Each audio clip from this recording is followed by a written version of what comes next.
My dear student, I am DK sir. Today we will read one word substitution part second. Part first is uploaded before. So let's discuss 11 number. A written declaration sworn before an authority. अधिकार के द्वारा एक लिखित शपथ। तो लिखित शपथ को हम लोग वन वर्ड में शपथ पत्र कहते हैं, जिसे इंग्लिश में एफिडेविट बोलते हैं। तो a written declaration sworn before an authority line आएगी एग्जामिनेशन में, तो हमें उसके लिए वन वर्ड एफिडेविट लिखना पड़ेगा। AFFIDAVIT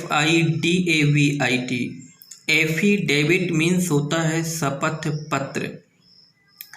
ए स्पेशल वैन कैरिंग वाउंडेड और सिक पर्सन, एक विशेष गाड़ी जो घायलों अथवा बीमार व्यक्तियों को ले जाती है। तो घायल या बीमार व्यक्तियों को ले जाने वाली गाड़ी को हम लोग रोगी का वाहन या रुग्ण वाहिका कहते हैं। बहुत से लोग पूछते भी हैं कि एम्बुलेंस की हिंदी क्या होती है, कॉमन वर्ड है और मोस्टली लोग पूछते रहते हैं कि एम्बुलेंस की हिंदी क्या है।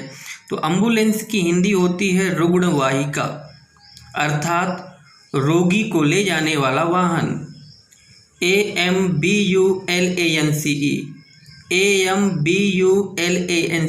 एम्बुलेंस मीन्स होता है रोगी का वाहन। The science of flying aeroplanes, वायुयानों को उड़ाने का विज्ञान कहलाता है विमानन। एविटेशन मीन्स होता है विमानन। एविएशन AVIATION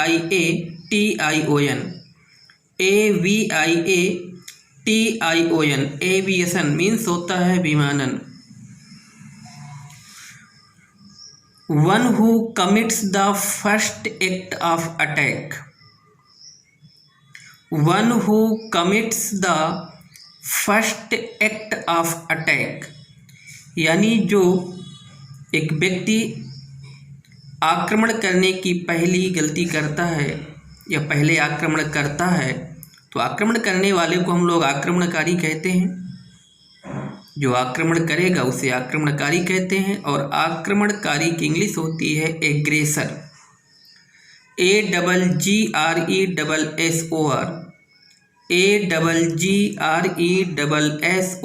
एग्रेसर मीन्स होता है आक्रमणकारी।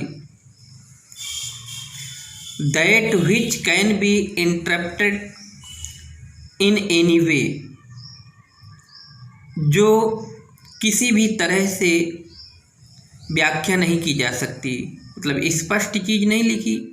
अस्पष्ट है तो उसको वन वर्ड में अस्पष्ट बोलेंगे।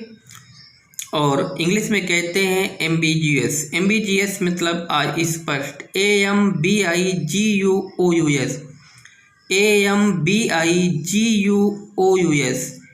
एम्बिगियस मतलब होता है अस्पष्ट। One who destroys all government law and order, एक व्यक्ति जो सभी प्रकार के सरकारी कानून और नियमों को तोड़ता है। तो सरकारी नियम कानून तोड़ने वाले को हम लोग अराजकतावादी कहते हैं। कहते नहीं अराजकता फैला रहा है, मतलब अराजकतावादी। एनार्किस्ट मीन्स होता है अराजकतावादी, ANARCHIST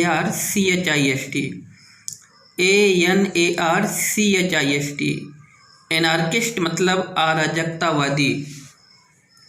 नेक्स्ट क्वेश्चन है yearly return of the date of an event, मतलब एक घटना का उसी दिनांक का एक वर्ष में लौटना। तो जब कोई चीज़ उसी दिनांक को एक वर्ष में लौटती है तो हम लोग उसको कहते हैं बरसी या वर्षगांठ। जिसे इंग्लिश में बोलते हैं एनिवर्सरी, ANNIVERSARY, ANNIVERSARY। एनिवर्सरी मतलब बरसी या वर्षगांठ। ए building with official tanks for keeping and sowing living fish and water plants। एक इमारत जिसमें कृत्रिम एक तालाब बनाया जाता है, फॉर कीपिंग एंड सोविंग रहने के लिए और दिखने के लिए, लिविंग फिश जिसमें मछली रहती हैं, एंड वाटर प्लांट जिसमें मछली और जली कुछ पौधे रहते हैं। तो ऐसी बिल्डिंग को हम लोग, जो आर्टिफिशियल टैंक है, उसे मछली घर कहते हैं और इंग्लिश में एक्वेरियम बोलते हैं। एक्वेरियम मीन्स मछली घर होता है, AQUARIUM, AQUARIUM। एक्वेरियम मीन्स मछली घर। Place where firearms are kept, place where firearms are kept. स्थान जहाँ शस्त्र रखे जाते हैं, तो जहाँ पर शस्त्र रखे जाते हैं उस स्थान को बोलते हैं हम लोग शस्त्रागार। आर्मरी, ARMOURY, ARMOURY, आर्मरी मतलब शस्त्रागार। Place sale at which goods are sold to the person making the highest bid, public sale at which goods are sold, जनता के बीच विक्रय जहाँ पर वस्तुओं को बेचा जाता है, to the person making the highest bid जिस पर व्यक्ति बोली लगाते हैं, तो उसे नीलामी कहते हैं हिंदी में, नीलामी।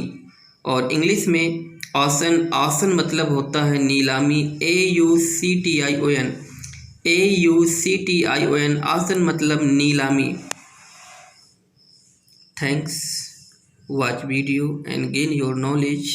Subscribe my channel so that you might notification time to time.